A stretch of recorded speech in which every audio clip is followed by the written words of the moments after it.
इस बीच Israel Hamas युद्ध को लेकर भारत सरकार का रवैया काफी सावधानी भरा है।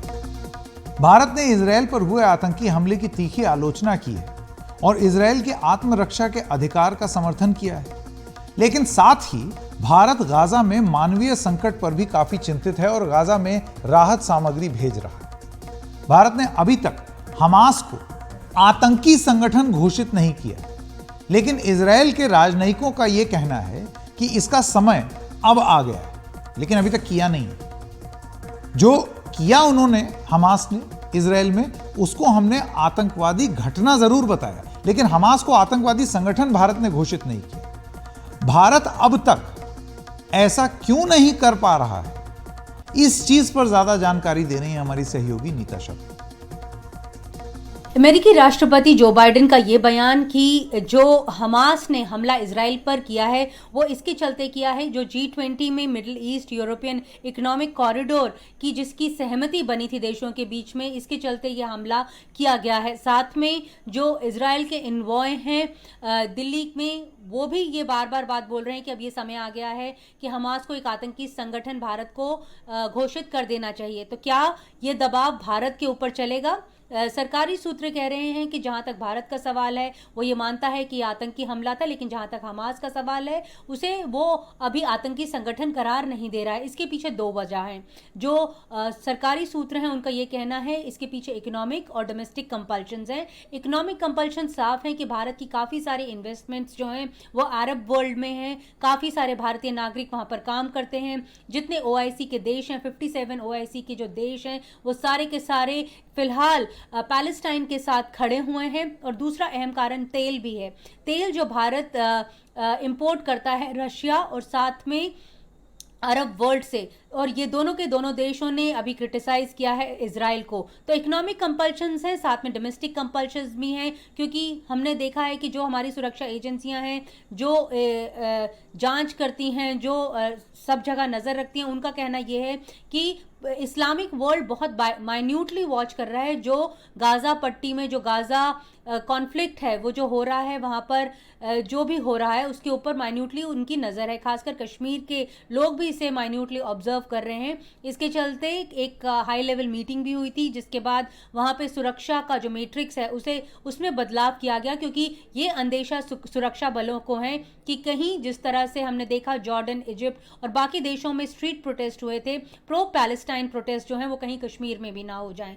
2019 के बाद ये जो स्ट्रीट प्रोटेस्ट हैं वो कश्मीर में बंद हो गए थे, कहीं दोबारा ना शुरू हो जाए। इसके चलते एक मीटिंग हुई थी, जिसके बाद ये सुरक्षा का न्यू मैट्रिक्स जो है सुरक्षा बलों ने तैयार किया है। तो दो मापदंडों के कारण, एक इकोनॉमिक और डोमेस्टिक जो कंपल्शंस हैं भारत की, यही वजह है कि भारत इसे बहुत सॉफ्ट पेडल करता हुआ डिप्लोमेटिकली इस मसले को जो है वो उसको देख रहा है।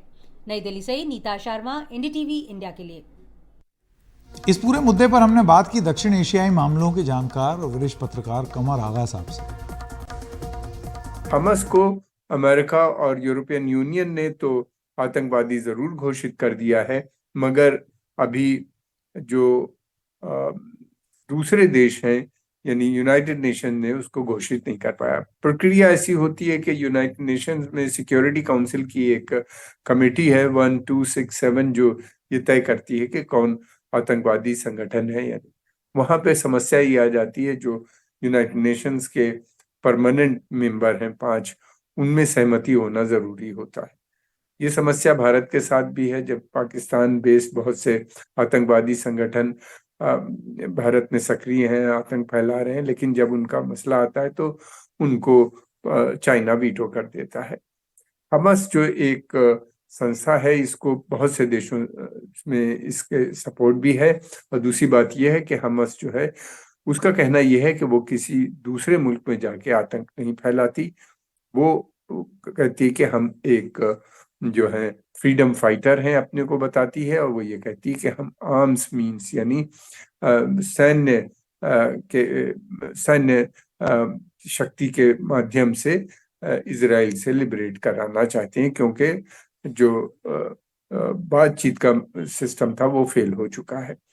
और दूसरी बात ये भी है कि हमास जो है वो उसने जो अभी इजराइल के अंदर किया जिस तरीके से उसके 1200 लोग मरे, उसका सख्त खंडन सभी देशों ने किया।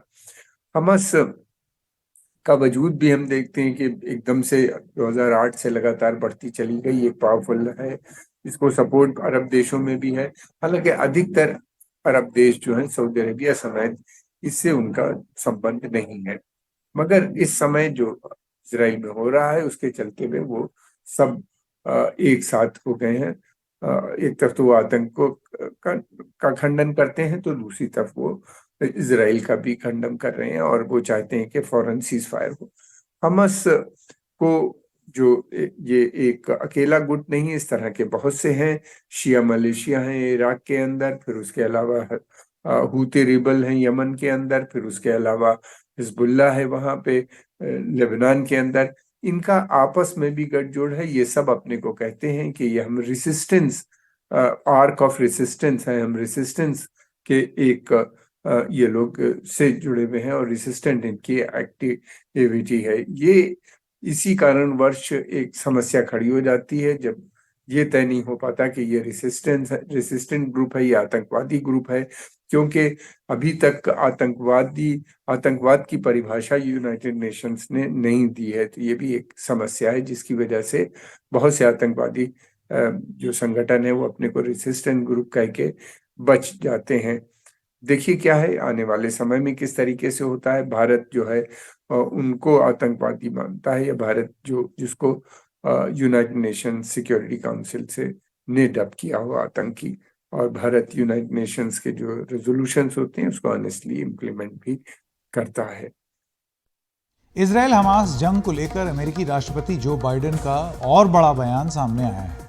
जो बाइडेन ने कहा है कि इजराइल हमास के बीच जंग की एक वजह Bharat middle east economic corridor भी हो सकता है, जो अभी उमा शंकर सिंह जी का जो प्रस्तुति थी उसमें आपने सुना भी। उस पर आइए विस्तार से बात करते हैं। हालांकि उन्होंने ये कहा कि ये सिर्फ मेरा अनुमान है। वो अपने बारे में बात कर रहे हैं कि मुझे ऐसे लगता है कि वो जो कॉरिडोर है उसको आप डिरेल करना चाहते थे, इस वजह से ये सब किया। आपको ये बता दें कि Bharat middle east economic corridor का ऐलान भारत में आयोजित G20 सम्मेलन के दौरान किया गया था।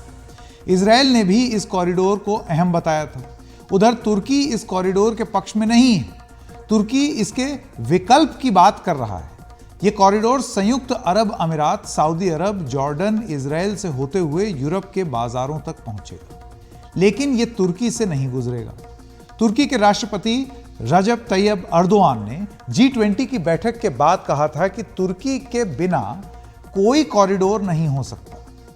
पूर्व से पश्चिम को जाने वाला ऐसा कॉरिडोर हर हाल में तुर्की से गुजरना चाहिए, लेकिन फिलहाल तुर्की इस रूट पर नहीं। G20 की बैठक में इस कॉरिडोर को एक बड़ी कामयाबी माना गया था। भारत, कई खाड़ी देश, अमेरिका, यूरोपियन यूनियन सब इस नए कॉरिडोर को काफी अहम बता चुके हैं, और इसे चीन के बेल्ट एंड रोड कॉरिडोर या बेल्ट एंड रोड इनिशिएटिव का एक जवाब माना जा रहा है। अमेरिकी राष्ट्रपति जो बाइडेन के ताजा अनुमान के हिसाब से एक नई चर्चा छिड़ गई कि कहीं इजराइल पर हमास के हमले इस कॉरिडोर की वजह से तो नहीं किए गए ताकि यह कॉरिडोर बन ही ना पाए, ऐसा जो बाइडेन का अनुमान। जो प्रेसिडेंट जो बाइडेन का स्टेटमेंट है, सेकंड स्टेटमेंट है 5 दिनों में, कि ये जो हमास का अटैक है इजराइल पे, ये बिल्कुल एक लग रहा है कि साजिश है। कॉरिडोर जो आईमेक कॉरिडोर था, India middle east Europe economic corridor, इसको सैबोटाज करने का एक अटेम्प्ट है। और मेरा मानना है कि एक ये तो मुझे लग रहा है कि ये भी हो सकता है एक कारण, और साथ ही में हमास तो चाहता ही है कि इजराइल खत्म हो, एग्जिस्ट ना करे, तो एक वो भी एक रीजन है। और साथ में एक और जो अकॉर्ड होने जा रहे थे इजराइल और सऊदी अरेबिया के बीच में, एक ये भी हो सकता है कि उसको भी सैबोटाज करना चाह रहे हो। एक कॉम्बिनेशन ऑफ फैक्टर्स हैं जो रिस्पॉन्सिबल है ये अटैक के लिए।